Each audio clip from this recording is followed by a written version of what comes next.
vez, pessoal, o presidente processa o jornal New York Times pedindo a bagatela de 15 bilhões, como diria Ciro Gomes, com B de baiacu, 15 bilhões de dólares.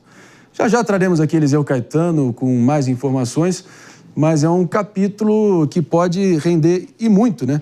Afinal de contas, o próprio Trump, há pouco tempo atrás, processou a NBC Universal, que é dona do próprio programa 60 Minutes, um dos principais programas, historicamente falando, de entrevistas, que no auge da eleição com a Kamala Harris ano passado, claramente distorceu, fez uma edição ali completamente distorcida da entrevista que fez com a candidata democrata para não deixá-la tão mal na fita, dado que ela performou pessimamente. Claro que Trump percebeu essa edição para muitos canalha e assim pediu essa reivindicação. Mas agora acionando Eliseu Caetano, agora sim, para todo mundo que está nos ouvindo também, precisamente agora a totalidade do nosso público para ouvir o Eliseu Caetano diretamente dos Estados Unidos com as últimas atualizações. Donald Trump versus The New York Times, conhecido como The Grey Lady, ou a Dama Cinzenta, como é conhecido, se não o jornal mais antigo dos Estados Unidos. Por que dessa vez, Eliseu? Conta pra gente. Um dos jornais mais antigos e talvez um dos mais importantes, não apenas daqui do país, mas do mundo inteiro, viu? Muito bom dia para você, André Marinho, para os nossos colegas debatedores e, claro, para todo mundo que acompanha o Morning Show na manhã dessa terça-feira. Falamos ao vivo, direto dos Estados Unidos, porque estamos acompanhando mais dessa polêmica envolvendo o presidente Donald Trump. Ele decidiu e avisou, através de suas redes sociais, processar o jornal The New York Times por difamação e calúnia, e está cobrando na justiça americana a bagatela de 15 bilhões, com B de bola mesmo, viu? 15 bilhões de dólares, o equivalente, de acordo com a cotação do dólar hoje aí no Brasil, a apenas 79 bilhões de reais, viu? O republicano também processou 4 repórteres do periódico e a editora que produz o The New York Times, a Penguin Random House. Segundo a agência que teve acesso ao processo, o presidente dos Estados Unidos citou no processo uma série de artigos do veículo, incluindo até um editorial anterior à eleição presidencial lá atrás, de 2014, que dizia que ele não era apto para ocupar o cargo de presidente dos Estados Unidos. Ele também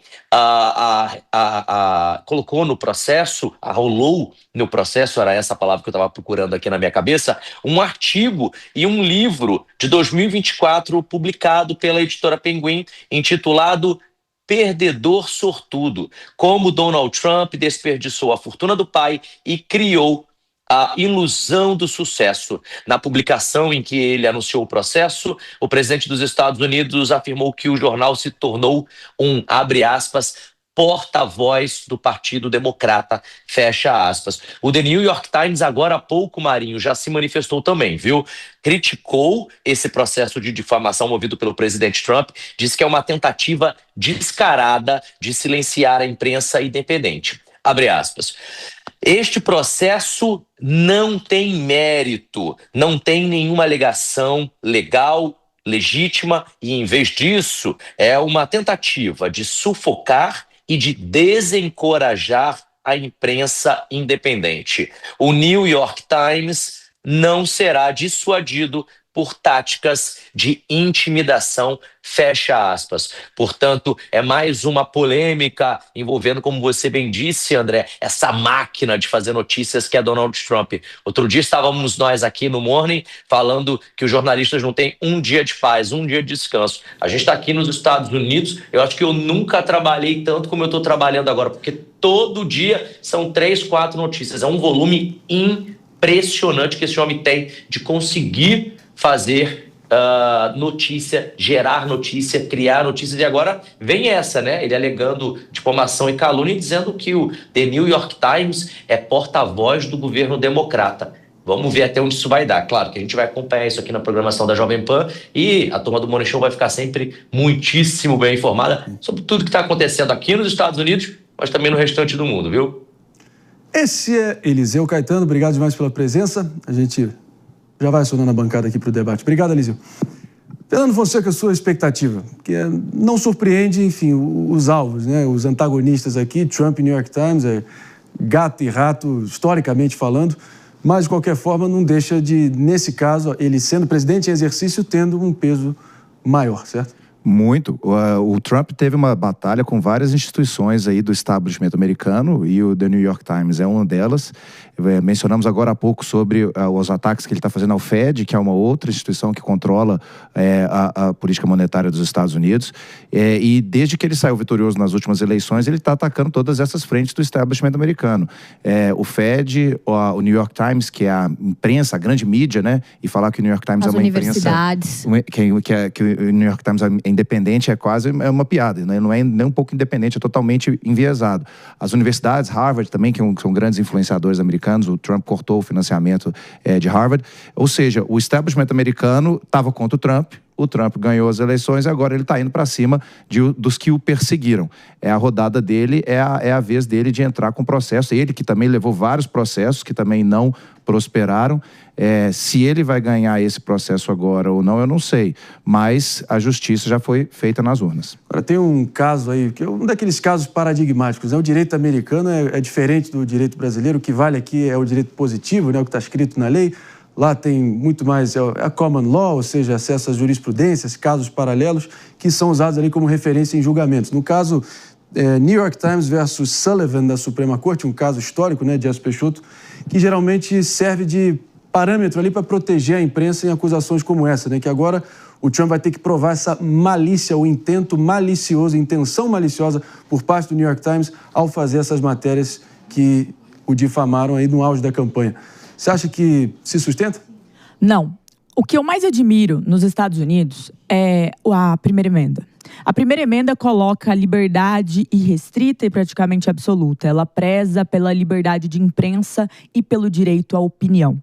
O editorial nada mais é do que a opinião de um órgão de imprensa. E órgão de imprensa pode sim ter isso. Então, é muito importante que a gente veja que o momento em que o editorial do Times foi sobre como Donald Trump não seria uma boa escolha, ou até mesmo falando dele pessoalmente em termos de negócio, esta é uma situação de livre, é um editorial, não é uma matéria que imputa fatos diferentes sobre ele ou qualquer coisa desse tipo. É uma visão do jornal sobre aquela pessoa. Então, no jornalismo, há este espaço e está nos editoriais, inclusive. E me preocupa muito que Donald Trump persiga, assim, a imprensa.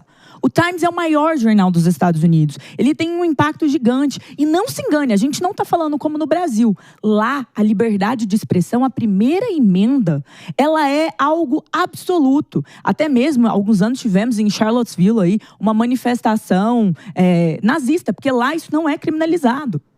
Então, assim, a grande questão é, para um país que tem todo esse anseio, toda essa visão, toda essa construção de liberdade, ou seja, aonde você combate a ideia? É na ideia. Aonde você combate? Você pode dar a sua opinião, você pode dar a sua visão. Quando Trump processa para dizer, fizeram propaganda democrata, isso é muito preocupante em termos de liberdade de imprensa. E a liberdade de imprensa, ela deve e precisa ser defendida. A imprensa é o quarto pilar, o quarto poder. Então, Trump erra muito em fazer isso e dá material para os seus críticos. Ele que já está sendo criticado por vários democratas de ter posturas autoritárias e contra a liberdade de expressão dentro de universidades e outros espaços, leva mais essa agora. Eu não acho que para um país como os Estados Unidos, jamais a Suprema Corte, como já viu em outros casos, deixaria algo como isso passar, porque seria um completo absurdo e desrespeito à democracia.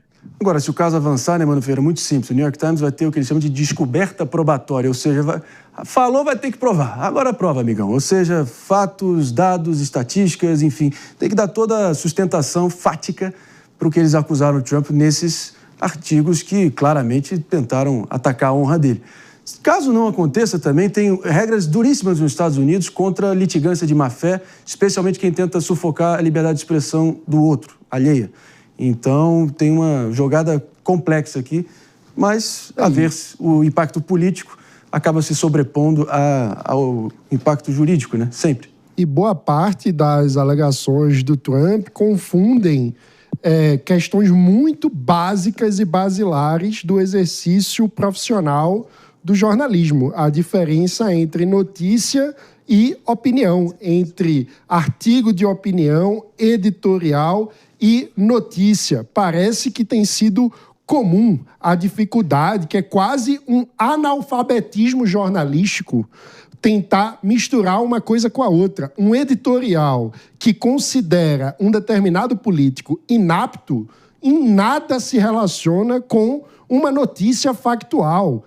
Essa incapacidade de discernir, essa simplificação grosseira, emburrecedora que os políticos fazem a respeito das condições normais de debate público num país livre como é os Estados Unidos é algo constrangedor para a história americana. A gente está falando de um presidente que, no exercício da função, está atacando a imprensa livre, um pilar fundamental daquilo que fez os Estados Unidos ser o país tão admirado que é, ter sido a vanguarda da liberdade no mundo ocidental, a partir desses valores de instituições da sociedade civil, como é o New York Times, como é o jornalismo, e que está sendo atacado por esse governo que, quando convém, fala que é defensor da liberdade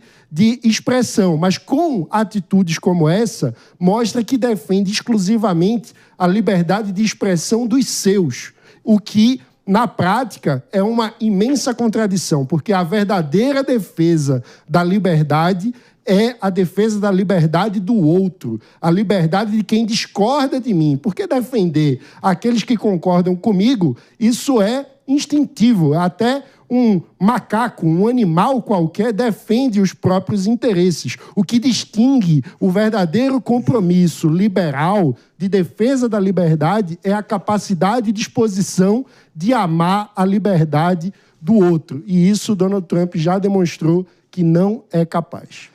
Meus amigos, olha, se não houver, enfim, realmente, se não avançar da maneira que está posto esse caso, né, realmente acho que o barulho todo vai ficar ali no campo político, no vozerio político, no campo narrativo, e vai ficar abafado ali no tabuleiro real jurídico, ao que tudo indica, né? Vamos ver realmente como caminha, mas de qualquer forma, antes da gente seguir adiante, um breve comentário aqui da Aninha e a gente segue adiante. André, eu acho que o Mano coloca muito bem essa questão. A gente não pode discutir a livre e restrita liberdade de expressão com a liberdade de expressão apenas de quem me defende, que é bem o que está acontecendo nesse caso. Os Estados Unidos sempre se colocou nessa figura liberal, nessa figura totalmente democrática.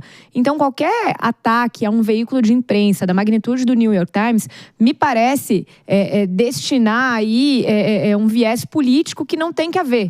A liberdade de imprensa, ou ela existe, ou ela não existe. Se você a defende, você tem que a defender para todo mundo.